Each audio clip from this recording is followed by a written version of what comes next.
I'm not ashamed to own my Lord, nor to defend his cause.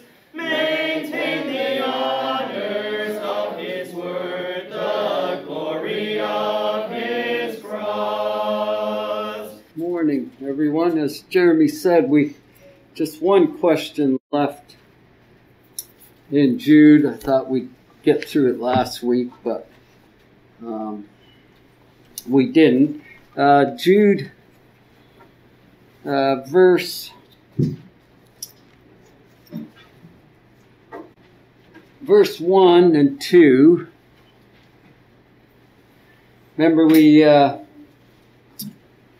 wondered about Jude's fondness for triple arrangements, is what I called. Dave's question called them triads, which just means Jude used triple arrangements. And all that is, it's ideas that Jude was giving to the brethren, and he gave it in groups of 3. And so what my thought was, why did he do that? So if you look at Jude verse 1, he used it. This is just an example. He called the brethren there who were called, who were sanctified, and who were preserved. And then verse 2, Jude says, mercy, peace, and love be multiplied to you. So verse 8, Jeremy, what's verse 8? Let's see. You read it, please. Likewise, all these dreamers defile the flesh, reject authority, and speak evil of dignitaries. And so what is the triple arrangement there? The flesh, reject authority, and speak evil of dignitaries. And revile dignitaries? Yeah. Is that okay? Yeah. And now look at Jude 11, verse 11. Gord. Woe to them, for they have gone in the way of Cain, have run greedily in error of Balaam for profit, and perished in rebellion of Korah. Okay, and what's the triple arrangement there? Do you see? Run, perish, rebellion. As far as rebelled. Right. They run greedily.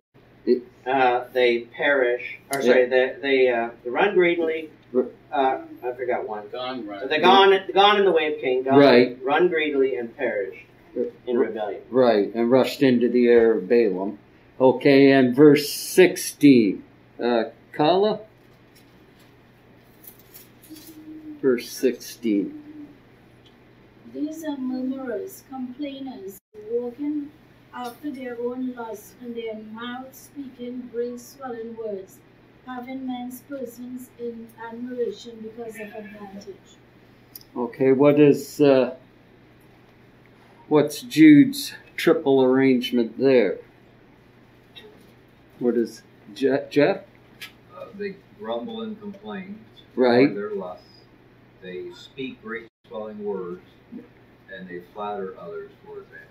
Right, exactly.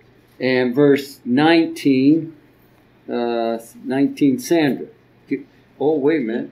Yep, 19. Please. These are sensual persons who cause divisions, not having the Spirit.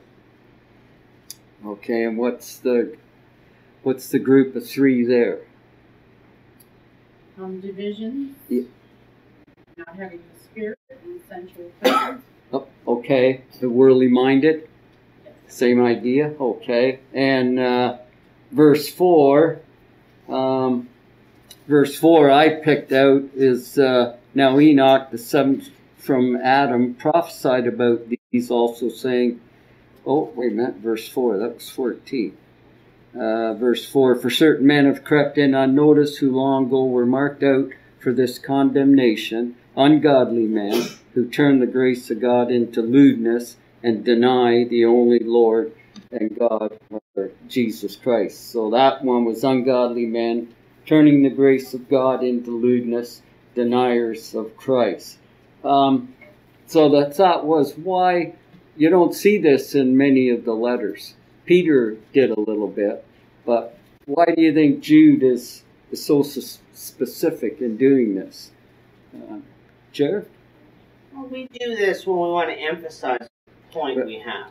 Right. And so, like, as far as it's one thing to say it, but in other words, they were doing these things, and so if you really want to focus on something, you repeat it, or you repeat the same thought.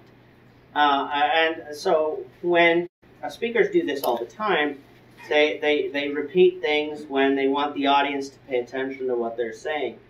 Whether they repeat the same thing over and over again, whether they change the words, but they're saying the same thing. Exactly. Yeah. He uses that figurative, powerful imagery, doesn't he, to drive the point home.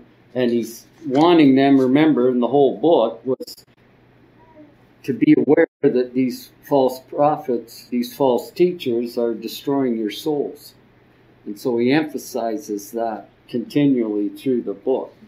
Again, I think it was last week, he seemed to be the type of type of Christian, kind of the shepherd attitude.